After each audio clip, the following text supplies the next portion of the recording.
kehidupan kami ya Bapak. Kami akan mulai ibadah kami pada sore ini. Biarlah Tuhan Engkau memberikan sukacita dalam setiap kami. Biarlah firman yang ditaburkan Tuhan boleh tertanam di hati kami dan boleh kami lakukan Tuhan sesuai dengan kehendak dan rencana-Mu ya Tuhan. Kami berdoa saudara-saudara kami yang belum tiba di tempat ini, tibakan mereka Tuhan di tempat ini supaya kami bersama-sama memuji muliakan nama-Mu. Terima kasih Tuhan, pada sore ini kami serahkan ibadah kami dari awal pertengahan sampai akhirnya. Kami serahkan ke dalam kasih-Mu. Terpujilah nama-Mu Bapa, hanya dalam nama yang sudah berdoa dan syukur. Haleluya Yesus. Amin. Haleluya Yesus. Kita kembali naikkan pujian. Tuhanlah kekuatan dan mazmur.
Tuhan yang tidak akan pernah berani dari kehidupan kita. Ada ruang kesaksian?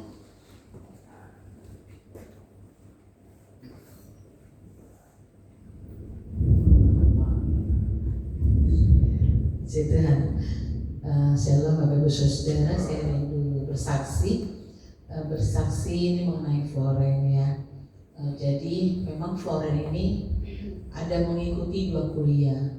Yang satu di UMT, yang satu lagi di STT Duta Pani, satu yang dari Sinode gitu sama Bu Lili ya, berdua sama. Jadi UMT-nya malam, juga STT-nya malam gitu ya. Kadang-kadang suka Bu Lili ingetin Floren ada tugas gitu ya, tugas dari yang STT soal STT.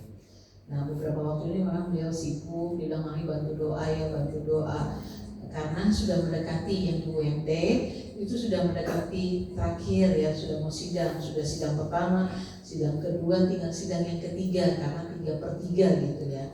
Nah, sidang ketiga dia ini doain ya nih sampai kita tumpang tangan gitu, kita doain dia berangkat gitu ya. Saya udah nungguin berita, jujur aja deg-degan juga ya gitu. Kalau pada saya juga kita belajar gitu, tapi namanya anak perasaannya lebih deg-degan gitu ya. Pas saya di kamar mandi itu si Jen bilang gini, jadi dia kirim di grup, kasih tahu mami aku lulus, dia begitu. Mami Cece lulus gitu katanya. Aduh, hati saya sampai di kamar mandi, saya sampai nangis bersyukur, Tuhan terima kasih, Tuhan terima kasih, dan hati-hatinya gitu ya. Saya percaya itu semua karena pertolongan Tuhan. Ya baik Florenya sendiri yang ditolong oleh Tuhan, baik biaya-biaya juga ditolong sama Tuhan ya, bisa semuanya terrealisasi. Setiap pagi doa, Tuhan tolong cukupkan Tuhan, tolong sediakan, cukupkan, karena walaupun memang bukan kelas yang bagaimana, tapi tetap pakai biaya gitu ya, tetap pakai biaya. Saya bilang dulu Yola juga Tuhan tolong, sekarang Tuhan tolonglah Florence, saya bilang gitu ya. Nah saya bersyukur Tuhan sudah tolong, dia sudah ikut ujian sidang yang ketiga. Jadi sudah selesai ujian sidang yang ketiganya dan dia boleh lulus. Kemarin dia rekam waktu dosennya panggil namanya, nilainya kalau nggak salah ya 86,50 gitu. Memang waktu dia presentasi itu ada sedikit dosennya tanya terus gitu ya. Nah nilainya 86,50. Jadi saya bilang bersyukur, yang penting lulus, nggak apa-apa ya. Yang penting lulus dan Tuhan sudah tolong. Karena memang itu sekolahnya sekolah namanya juga Muhammadiyah ya, sekolah Islam gitu ya. Kita ada di situ biarlah kita jadi berkat sehingga kita Floren. Dan saya bersyukur kepada Tuhan sudah tolong. Tinggal pergumulan saya Yosi, cuma Yosi nggak mau karena udah suka belajar gitu, katanya nanti nggak nyampe otaknya, sayang bilang begitu. Saya berdoa terus buat Yosi, walaupun dia keponakan di kami, tapi biar juga anak ini boleh diberkati Tuhan ya, boleh dipakai Tuhan secara luar biasa. Dan juga Jin belum ada pengumuman lulus, tapi saya berdoa biar Tuhan tolong Jin juga supaya boleh lulus dengan nilai yang baik ya. Saya juga berdoa bagi Bapak Ibu Saudara, anak-anaknya boleh juga lulus ya, boleh naik ya, dan biarlah nama Tuhan saja yang dipermuliakan ya. Tuhan Yesus memberkati.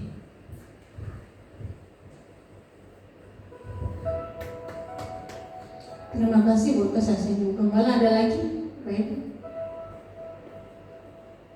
Bu Kristian, bisa maju tak?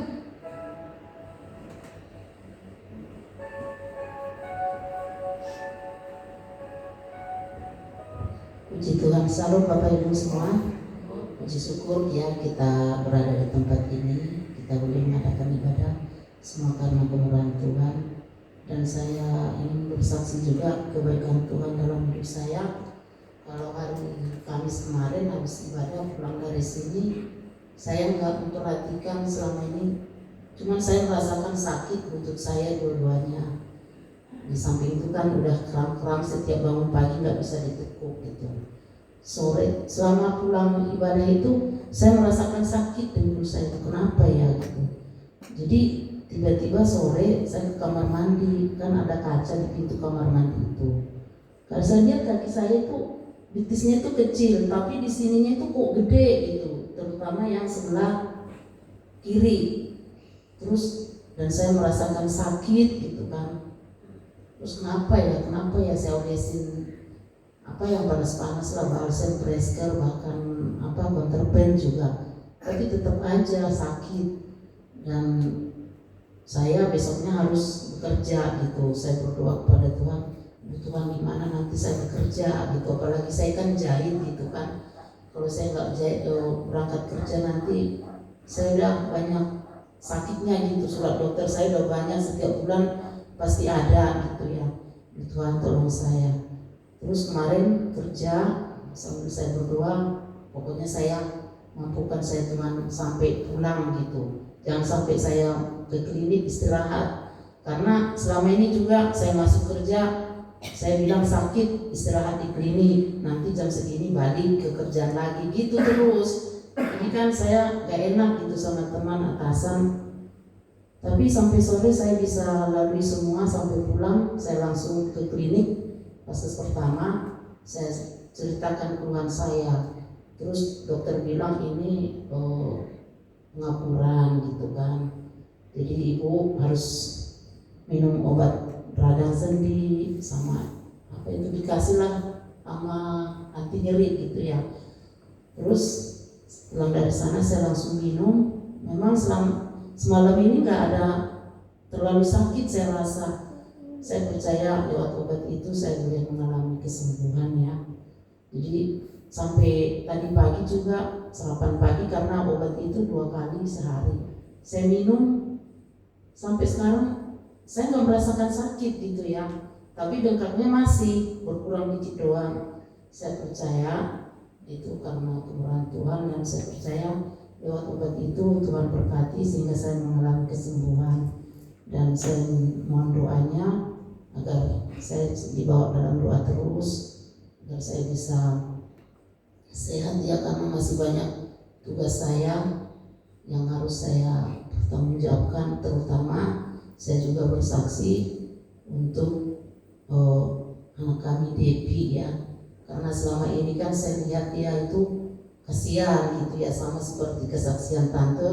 Dan hari Kamis itu juga saya telepon si Yolan ya, mengenai tentang kuliahnya, tempat kuliahnya, kamu di situ aja kuliah ya Depi gitu, karena gimana pun kan udah tanggung jawab saya gitu kan. Saya telepon si Yolan, begini tante gitu. Terus 2 hari ini tugasmu Depi daftar ya, daftar online kata saya gitu. Dan puji Tuhan tadi saya tanya udah daftar, katanya semuanya tinggal ngasih duitnya gitu kan, sudah saya daftarin gitu. Jadi saya percaya Tuhan pasti mampukan saya, karena semuanya masih dalam pendidikan gitu ya, baik Andre, Dela, ini Depi baru masuk lagi gitu ya. Karena saya juga merasa gitu ya, dia nggak punya orang tua, saya lah orang tuanya gitu. Jadi saya nggak mau beda-bedakan di antara mereka gitu. Dan tadi dulu saya bilang, kamu rajin-rajin ya Depi ya, saya nggak pernah beda-bedakan kamu dengan Dela, bilang gitu. Dia mak tua gitu, pokoknya kamu harus sukses, berdoa kamu, kata saya gitu. Jadi saya percaya sama Tuhan, segala biaya-biaya nanti yang kami butuhkan pasti Tuhan cukupkan. Karena ini benar-benar dana yang saya butuhkan setiap bulan itu, apalagi Dela ini, pokoknya banyak pengeluaran dia. Cepat-cepat kamu lulus ya Dela, biar cepat kerja bantu mama, kata saya gitu. Biar mama cepat keluar nih, udah gak mampu saya kerja gitu. Tapi saya percaya Tuhan pasti menolong hidup saya, keluarga saya, dan semua bisa berjalan dengan baik, tentunya dengan pertolongan Tuhan. Dan saya percaya kita semua pasti Tuhan tolong di setiap kehidupan kita. Sekian kesaksian saya, dan Yesus memberkati. Puji Tuhan, terima kasih buat kesaksian Ibu minta pasti Tuhan tolong dan berkati. Siapa lagi? Aku nggak ada, saya sendiri menyaksikan kemurahan Tuhan ya. Kalau hari ini saya berulang tahun, dan umur saya 64 tahun. Puji Tuhan, Tuhan begitu baik buat saya. Saya walaupun ya kerjaannya kesana kesini ya, tapi Tuhan beri kekuatan, menemani saya dalam pengertian. Ya, Tuhan itu kalau kata orang kamu kuat banget sih, sana sini juga katanya.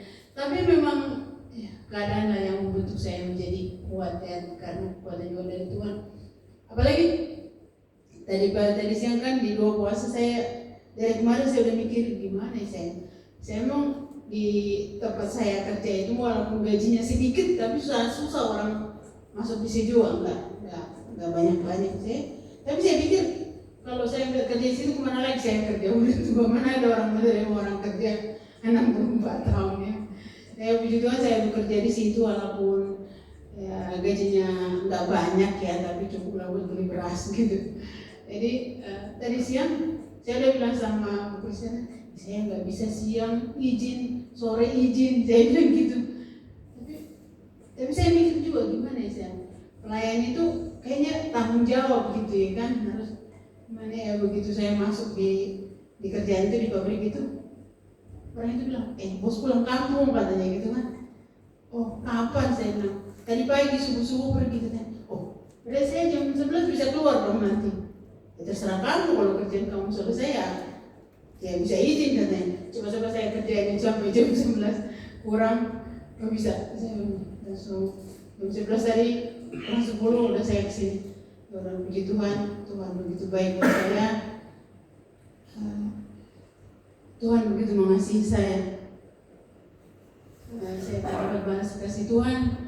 Saya hanya bersyukur kepada Tuhan buat kesehatan yang Tuhan beri. Ya kalau teman-teman saya seusia saya udah banyak penyakitan, sakit di sinilah. Tapi saya puji Tuhan belum merasakan itu. Masih beri kekuatan, puji Tuhan. Terlebih Tuhan umur yang Tuhan tambahkan kepada saya. Ya puji Tuhan sampai saat ini Tuhan masih memberikan kekuatan kepada saya. Kita mau dengarkan firman Tuhan. Kita naikkan pujian kepada Tuhan.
kami akan kembali mendengar berita firman-Mu. Roh Kudus, beracaralah di tengah-tengah kami. Kuasai hati dan pikiran kami, tertuju hanya kepada Tuhan dan kebenaran firman-Mu. Segala penguasa di udara kami tolak, kami patahkan dalam nama Yesus. Tuhan yang ada di tengah-tengah kami sedang bekerja dan melawat kami, sehingga berita firman Allah yang disampaikan dapat kami terima dan memberkati kami sekalian. Kami siap diberkati oleh firman-Mu di dalam nama Tuhan Yesus.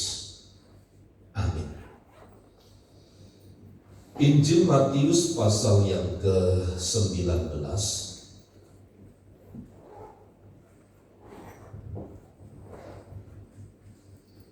Injil Matius pasal yang ke-19.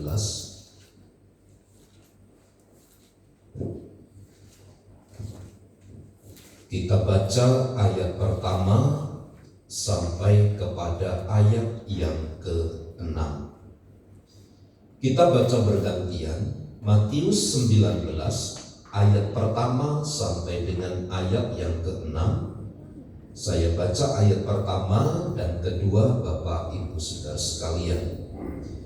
Setelah Yesus selesai dengan pengajarannya itu, berangkatlah ia dari Galilea dan tiba di daerah Yudea yang di seberang sungai Yordan. Orang banyak berbondong-bondong mengikuti dia dan dia pun menyembuhkan mereka di sana. Maka datanglah orang-orang Farisi kepadanya untuk mencobai dia.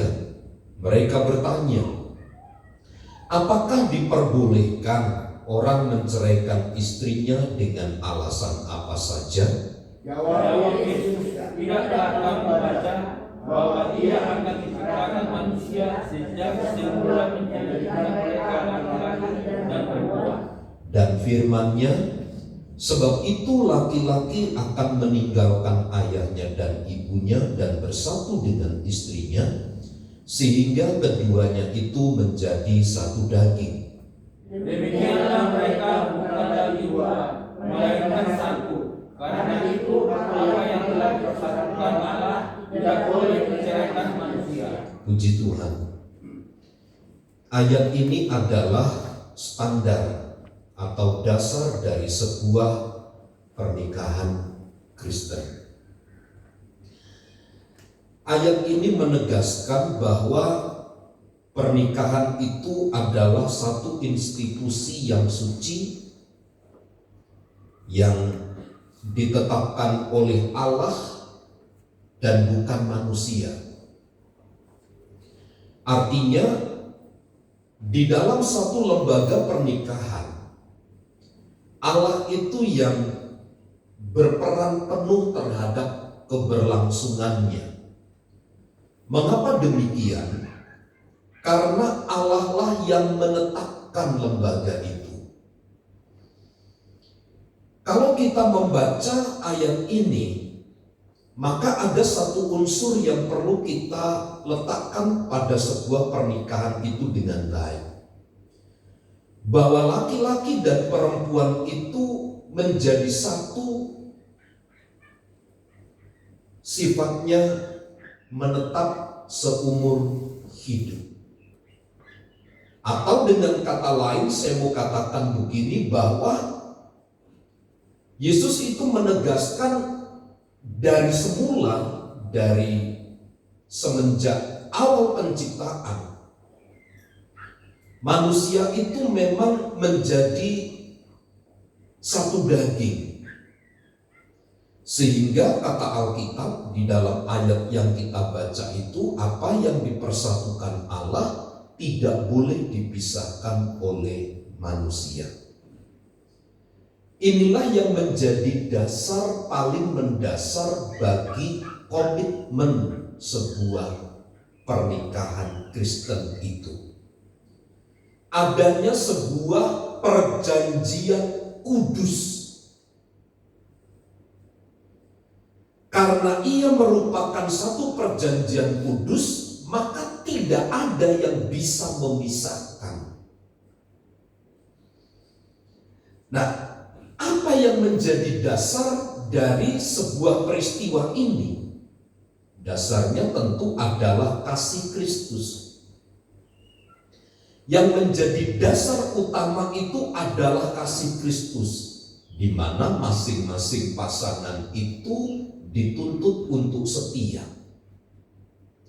dituntut untuk dapat mengorbankan diri, dituntut untuk menjadi satu kesatuan sampai maut itu memisahkan. Jadi pernikahan itu tidak hanya sekedar kontrak, ya, tidak hanya sekedar kontrak. Di Jawa Barat, khususnya di daerah Puncak, ada pernikahan yang terselubung yang sampai hari ini bahkan pemerintah daerah pun, saya dengar informasi, tidak bisa memberikan solusi karena sama-sama menguntungkan, sama-sama menguntungkan. Seorang dosen pernah bilang begini dalam kuliahnya, mata kuliahnya, dia sebut begini, ini sebenarnya apa ya, saling menguntungkan satu dengan yang lain. Seorang wanita membutuhkan uang, yang laki-laki membutuhkan seorang teman, begitu.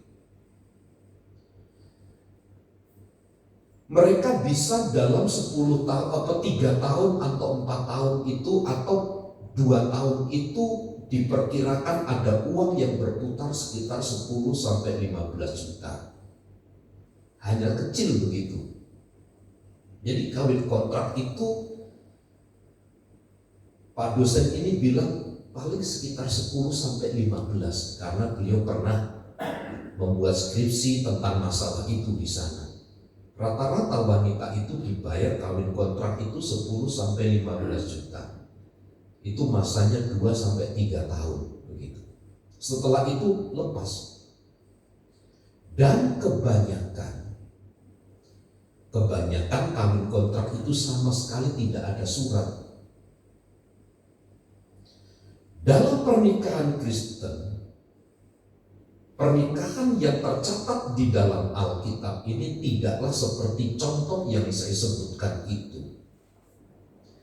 Tapi pernikahan Kristen itu adalah janji total di hadapan Tuhan untuk mengasihi pasangan dalam segala situasi dan kondisi, serta berpusat hanya kepada Kristus. Dari ayat 1 sampai ayat yang ke-6 ini, saya coba memberikan beberapa pengertian, beberapa pemahaman yang penting terhadap bagaimana kita itu harus berkomitmen seumur hidup dengan pasangan yang Tuhan beri bagi kita. Yang pertama adalah unsur penerimaan, yang seringkali saya katakan menerima pasangan itu apa adanya. Baik menerima kelebihan, menerima kekurangan pasangan. Banyak orang bilang begini, saya bisa menerima kelebihan pasangan karena itu menguntungkan saya. Tapi banyak orang juga merasa tersaingi oleh karena pasangannya itu punya kelebihan. Ada sebagian orang yang berkata, aku tidak bisa menerima kelemahan pasanganku. Gak bisa menerima kelemahan pasangan. Saya gak bersedia menerima untuk itu. Tadi waktu selesai doa, ada seorang ibu berkata, itu pacarnya, anaknya itu kena tumor katanya di leher ya. Ya, kena tumor di leher. Kena tumor dalam hati begitu. Lalu saya berpikir begini, ini kan sudah ada tanda-tanda sesuatu yang tidak baik kan begitu. Apakah mau langsung ke pernikahan atau seperti apa? Itu kan secara nalar manusiawi. Tapi ada orang yang gegabah, sudah tahu sakit, sudah tahu lemah, masih saja ikut. Resikonya kan kemudian. Nah, persoalannya adalah begini, memang pada waktu setelah masuk di dalam lembaga pernikahan, kita harus dapat menerima segala kelemahan, segala kelebihan pasangan. Tapi yang harus dipikirkan dengan bijaksana ketika akan masuk itu, sementara tahap perkenalan itu seperti apa. Karenanya sekarang Bapak Ibu Saudara, orang akan menikah itu banyak syaratnya. Seharusnya salah satunya adalah cek kesehatan. Harusnya dari dulu begitu, sekarang itu begitu, tapi sekarang lolos semua gitu. Gak perlu pakai cek kesehatan dan seterusnya, karena itu bisa dimanipulasi dengan membayar dan selain sebagainya. Tapi di tempat lain mereka sudah dengan itu surat tanda sehat itu menjadi satu syarat gitu untuk melanjutkan satu pernikahan. Namun sekali lagi saya sampaikan begini, ketika ada di dalam pernikahan, maka baik dan buruk menurut kita harus dapat menerima pasangan itu. Sebab apa, Bapak Ibu Saudara? Dalam pernikahan Kristen ini selalu rujukannya adalah Tuhan Yesus itu. Seperti Paulus katakan dalam kitab Galatia yang seringkali kita bahas. Seorang laki-laki menyerahkan dirinya sebagaimana juga Kristus begitu mengasihi jemaat. Nah, mengasihi itu adalah tanpa syarat. Inilah rujukan dari kekristenan tentang sebuah pernikahan. Kasih itu tanpa syarat. Saya ingat dalam Yohanes pasal terakhir itu pasal 21 ada cerita tentang dialog antara Tuhan Yesus dengan Simon Petrus. Tuhan Yesus bertanya kepada Simon Petrus begini, Simon Petrus, apakah engkau mengasihi aku lebih daripada mereka itu? Gitu. Tuhan Yesus bilang begini, Simon Petrus, apakah engkau mengasihi aku dengan kasih agape? Gitu. Kasih tanpa syarat? Simon Petrus bilang begini, aku hanya memiliki kasih pileo, kasih persahabatan dengan Tuhan. Ditanya kedua kali sama Tuhan Yesus, Simon, apakah engkau mengasihi aku dengan kasih agape? Yang kedua pun sama, Tuhan, aku hanya punya kasih pileo gitu. Hanya kasih persahabatan yang bersyarat kasihnya. Yang ketiga, Simon ditanya dan Simon menangis. Simon, apakah engkau mengasihi aku lebih daripada yang lain, lebih daripada mereka? Simon berkata, Tuhan, engkau tahu. Artinya begini pernyataan ayat itu pada pasal 21 kalau tidak salah. Artinya Tuhan itu sedang berkata begini, kalau memang engkau tidak bisa mengasihi tanpa syarat, Tuhan masih tetap mempercayakan itu menjadi bagian dalam hidupmu. Meskipun kasih kita, kasih pileo kepada pasangan begitu, harus bersyarat. Tapi dalam kenyataan itu pun Tuhan masih menuntut tanggung jawab agar kita mengasihi tanpa syarat. Tuhan tahu kemampuan dan kelemahan kita. Tuhan tahu kekuatan kita di dalam mengasihi. Karenanya Tuhan terus mengharapkan agar gereja seperti Simon itu berkomitmen dalam mengasihi Tuhan. Dalam ranah pernikahan, saya kira ini juga menjadi rujukan bagi kita bersama. Bahwa Tuhan berkata, apakah engkau mengasihi pasanganmu dengan kasih agape tanpa syarat? Kita mungkin berkata, aku belum bisa. Saya harus ada syarat itu. Sebab apa? Saya tidak bisa menerima pasangan kelebihannya. Saya tidak bisa menerima pasangan dari kelemahannya. Itu kan syarat namanya. Itu kan kasih pilih sahabat itu. Yang dituntut oleh Tuhan adalah kasih agape, kasih tanpa syarat. Di dalamnya adalah harus ada penerimaan pasangan itu, entah itu kekurangan, entah itu kelebihannya. Saya ingin katakan begini, Tuhan Yesus memahami batas kemampuan manusia untuk mengasihi, menyatakan kasih. Tetapi Tuhan berkata kepada Petrus, agar Petrus terus bertumbuh, agar pasangan itu terus mengalami pertumbuhan sampai ke tingkat level yang Tuhan kehendaki, yaitu mengasihi tanpa syarat itu.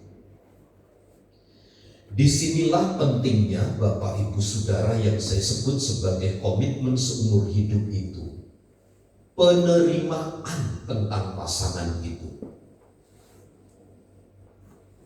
Ini yang menjadi persoalan dalam gereja Tuhan juga. Bisa menerima dalam keadaan baik, tetapi tidak bisa menerima dalam keadaan buruk. Pernah saya saksikan kan pada waktu kami masih tinggal di Tomang Baru. Ada seorang bapak yang gemuk sekali. Dan istrinya itu sakit stroke.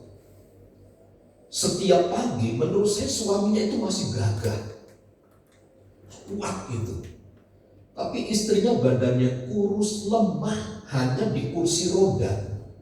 Setiap pagi itu dituntun, didorong kena sinar matahari. Selalu begitu.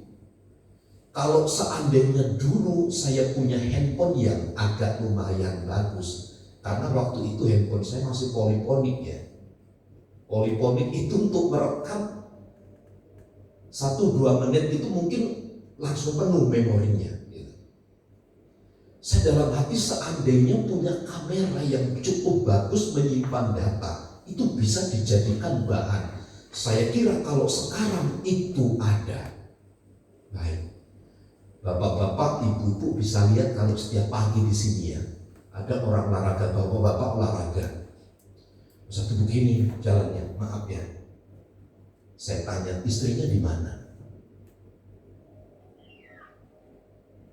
Istrinya di mana? Tidak ada satu. Banyak ada di situ. Pertanyaannya, istrinya di mana? Gitu. Di depan Giant dulu itu ada seorang bapak yang habis kena stroke gitu. Ya, masih sampai hari ini masih jualan bensin. Baru saja waktu itu gitu. Nah pagi-pagi saya ngisi bensin di tempat dia. Saya bilang, Pak bantu doa gitu. Loh kenapa Pak? Saya beberapa hari yang lalu kena stroke ya. Saya ceritakan, semangat ya Pak, jangan lemah. Bapak stroke-nya bagaimana, hanya lemes gak ini, katanya gitu. Saya bilang saya pernah jatuh Pak, mungkin lebih parah saya, tapi saya sehat sekarang. Jadi Bapak jangan lemah karena sakitmu gitu. Ya masalahnya Pak, orang karena agama tetangga kita, masalahnya istri saya sekarang marahin saya terus kan. Kenapa? Tadinya saya bekerja di perusahaan, sekarang sudah gak bisa. Saya hanya bisa jualan bensin. Pendapatannya berkurang. Pada waktu keadaan baik bisa menerima, Tapi pada waktu keadaan tidak baik, menurut pendapat asumsi kita mulai mengubah cara pandang kita tentang konsep-konsep yang benar di dalam firman Allah. Bahkan mungkin begini, pengetahuan kita tentang Alkitab, tentang firman Tuhan, bisa saja mengubah posisi hidup kita terhadap konsep penerimaan ini. Jangan berkata, saya kan laki-laki, saya kan pemimpin. Jangan-jangan wanita juga bilang, saya kan penolong, saya lebih kuat. Pemahaman pengertian kita tentang Alkitab, tentang firman Allah, juga bisa melemahkan standar penerimaan pasangan itu. Karenanya Bapak Ibu Saudara, setiap hari mari kita mawas diri, mengkaji diri dengan baik. Mari kita belajar menerima pasangan kita dengan baik, dengan segala konsekuensinya. Tuhan tetap menuntut kepada Simon Petrus untuk memiliki kasih agape tanpa syarat itu. Tapi meskipun Simon tidak mampu pada satu level itu, Tuhan tetap menghargai kasih itu. Dan tetap rujukan utamanya adalah kasih agape tanpa syarat itu. Jadi bisa saja kita berkata mungkin level kasih kita, penerimaan terhadap pasangan pada batas tertentu. Tetapi Tuhan tetap ingin mengkonfirmasi kepada kita bukan level pemahaman kita itu, tetapi level yang Tuhan kehendaki, kasih tanpa syarat itu. Dan kasih tanpa syarat itu bisa menerima pasangan dengan segala kelemahan dan kelebihannya. Yang kedua, yang perlu saya jelaskan dari ayat 1 sampai ayat 6 Matius pasal 19 itu tentang eksklusivitas. Apa yang dimaksud dengan eksklusivitas di sini? Adalah satu pernyataan atau komitmen untuk hanya setia kepada pasangan. Hanya setia kepada pasangan. Laki-laki kan selalu jadi persoalan itu. Cara mempergunakan mata. Ibu gembala bilang begini, papi kalau lihat wanita cantik bagaimana? Gitu. Saya ditanya begitu usia 51 ini. Papi kalau melihat wanita cantik bagaimana? Saya diam. Menurut saya sudah mati gitu. Menurut saya sudah mati untuk hal-hal begitu gitu. Walaupun kepergok sempat lihat, di hati ini sudah tutup gitu. Saya berusaha untuk begitu gitu. Entah ibu gembala ini setiap saya bertemu orang selalu memperhatikan saya atau seperti apa gitu, atau nggak percaya sama saya juga nggak tahu gitu. Tapi beliau bertanya begitu. Dan mungkin ada pertanyaan yang sama yang dilontarkan seorang istri kepada kita. Atau mungkin ada seorang istri yang nggak mau bertanya karena takut dimarah gitu. Saya bilang dalam hati ini, saya sudah bakal gitu. Cukuplah satu aja gitu, ngapain mikirin yang lain begitu maksud saya. Ngapain mikirin yang lain?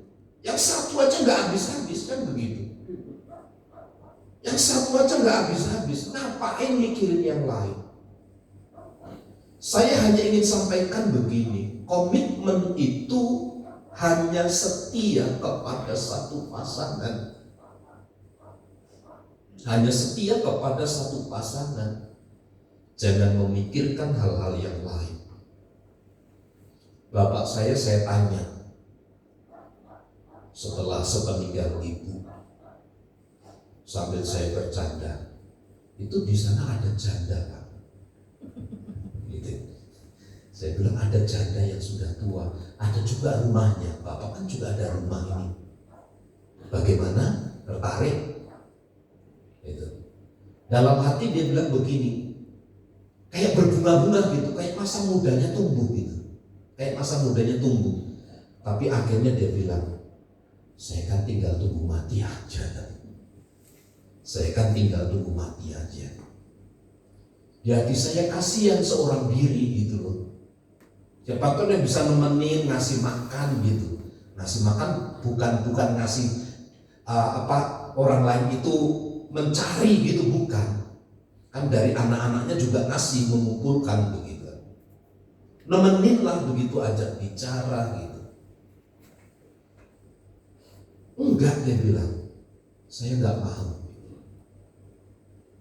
Saya kan tinggal tunggu matinya saja.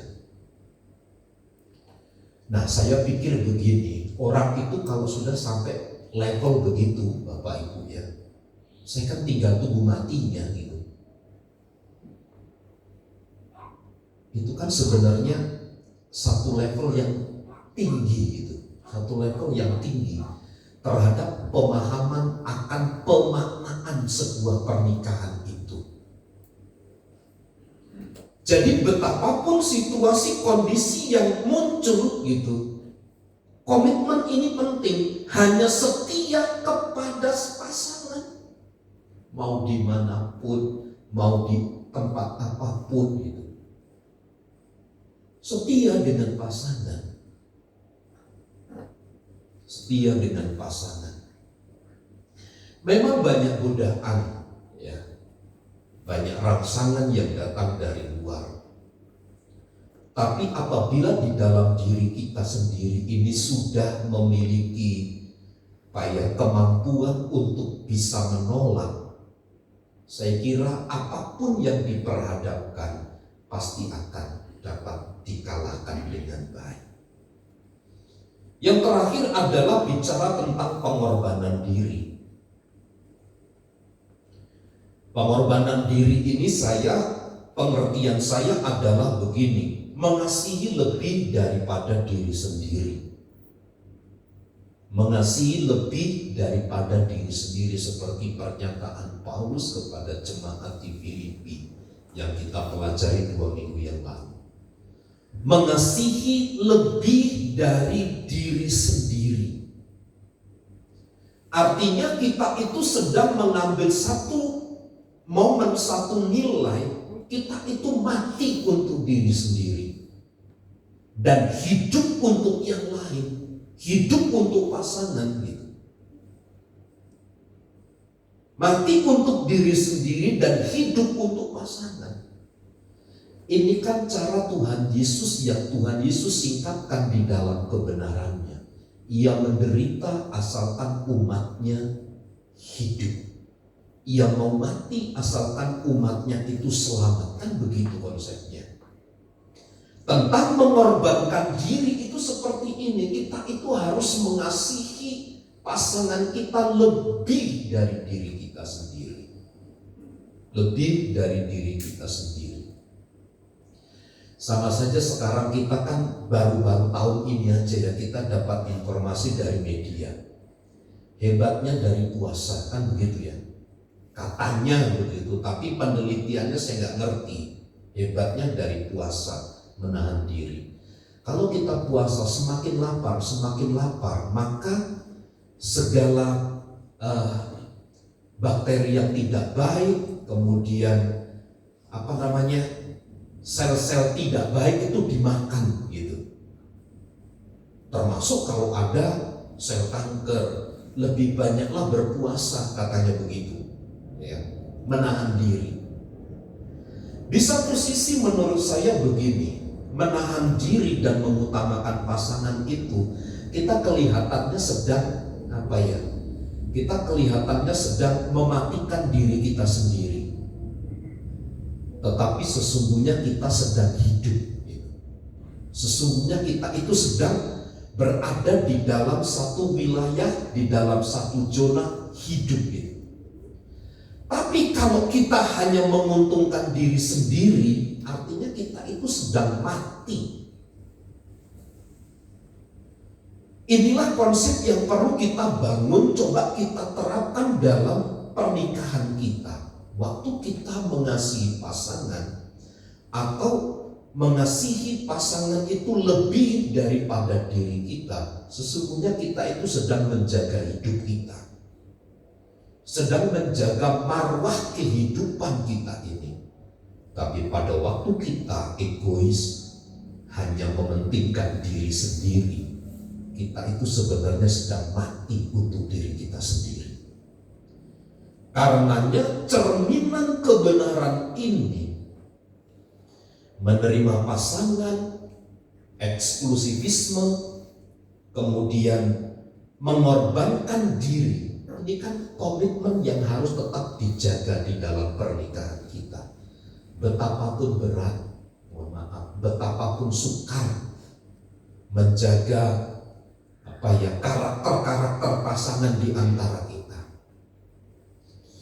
Bapak Ibu kan semakin ini yang memahami, semakin tua semakin rewel gitu ya. Apa enggak gitu? Semakin tua, Pak Galini gimana Bu? Semakin tua semakin rewel. Ya, semakin rewel. Dua-duanya rewel. Iya, memang begitu. Menurut pasangan pria, semakin tua semakin rewel. Dulu saya pendiam. Kata anak-anak saya, papi itu semakin lama semakin cerewet. Padahal menurut saya itu diam. Papi itu katanya itu. Di mobil dibilang, papi itu semakin tua semakin cerewet, lihat tuh. Ngomong aja. Iya. Tapi mari kita belajar Bapak Ibu untuk berada dalam posisi ini. Komitmen seumur hidup itu harus terrealisasi dalam pernikahan kita. Selamat dan Tuhan Yesus memberkati. Ibu Gembala berdoa. Kami sungguh bersyukur setiap kebenaran firman Tuhan. Kami percaya pada saat malam hari ini kebenaran firman Tuhan kembali meneguhkan kami, menguatkan kami. Kami boleh belajar untuk menerima setiap pasangan kami. Kami boleh belajar untuk mengasihi tanpa syarat, mengasihi lebih daripada diri kami sendiri. Bahkan kami belajar untuk berkomitmen setia terhadap pasangan kami. Karena kami tahu apa yang kami lakukan dan kami kerjakan, biarlah itu semua seturut dengan kebenaran firman Tuhan. Ajar kami Tuhan untuk hidup baik bersama dengan pasangan kami, sehingga kami dapat menjadi berkat, menjadi satu panutan, menjadi teladan bagi anak-anak kami. Bahkan kami percaya rumah tangga kami adalah rumah tangga yang diberkati oleh Tuhan, sehingga banyak orang yang melihatnya dan mereka juga ikut diberkati oleh Tuhan, oleh karena keberadaan kami, oleh karena keberadaan rumah tangga kami. Pada saat Tuhan malam hari ini, biarlah Tuhan pulihkan hubungan suami istri. Tuhan jamah kami pribadi lepas pribadi. Kalau ada di antara kami Tuhan yang masih menyimpan kemarahan, yang masih menyimpan sakit hati, mungkin masih menyimpan kekecewaan, malam hari ini Tuhan patahkan, Tuhan hancurkan dalam nama Yesus. Tetapi biarlah kami saling mengasihi, kami belajar untuk saling memberi yang terbaik bagi pasangan kami. Kami saling berkomitmen, bahkan kami boleh belajar Tuhan untuk mengorbankan diri, untuk dapat memberi yang terbaik bagi pasangan hidup kami. Terpujilah Tuhan kekal untuk selama-lamanya. Kami sungguh bersyukur kepada Tuhan. Di dalam nama Tuhan Yesus kami berdoa kepada Tuhan. Haleluya. Amin. Puji Tuhan, kita akan memberikan persembahan dan kita naikkan pujian Nabi berkata berdoa.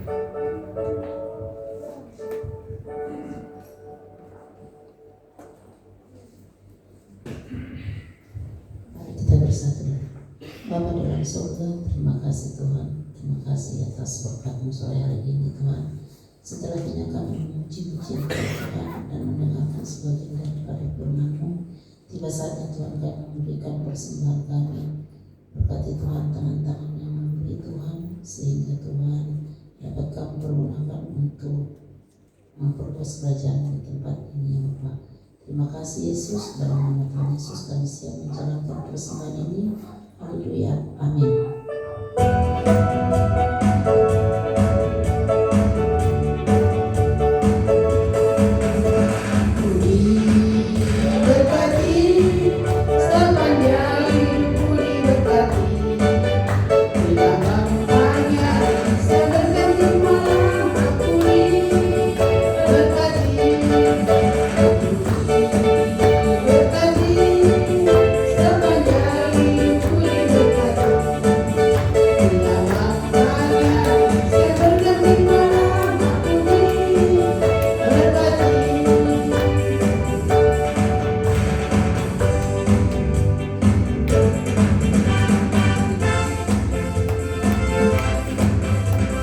Ya, puji Tuhan, ada banyak saudara-saudara seiman kita yang tidak hadir sore hari ini karena tadi siang ada beberapa yang minta izin karena memang ada urusan keluarga ya.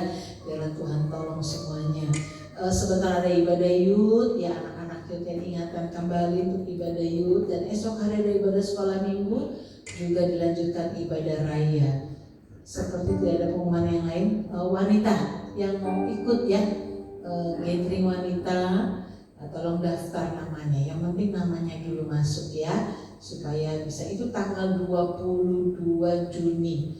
Katanya sudah libur anak sekolah ya, jadi bisa yang jaga anak ya. Kalau yang memang bekerja memang tidak bisa, kita juga harus memakluminya ya. Tidak ada pengumuman yang lain. Saya sudah bangkit berdiri. Kita akan akhiri ibadah kita dalam doa. Kami memuji kebesaran aja Tuhan.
Kami berdoa bagi Ibu Simanjuntak, Tuhan pulihkan, beri kesehatan, kekuatan yang baru.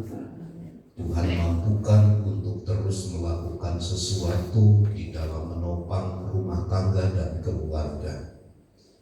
Kau juga memberkati Ibu Galingging dengan bertambahnya usia. Tuhan terus mengaruniakan kekuatan kesehatan yang baru. Jemaat-jemaat Tuhan yang lain pun anugerah melimpah bagi mereka. Diberkati rumah tangga keluarga kami, bawa kami untuk masuk di dalam rencana Allah, sehingga kami mempertetapkan keyakinan dan hati kami di dalam Tuhan untuk hidup sesuai dengan ketetapan-Mu. Diberkatilah rumah tangga keluarga kami. Di dalam nama Tuhan Yesus kami berdoa. Mari saudaraku, terimalah berkat Tuhan.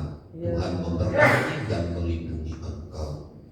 Tuhan menyinari engkau dengan wajah-Nya dan memberi engkau kasih karunia. Tuhan menghadapkan wajah-Nya kepadamu dan memberi engkau damai sejahtera.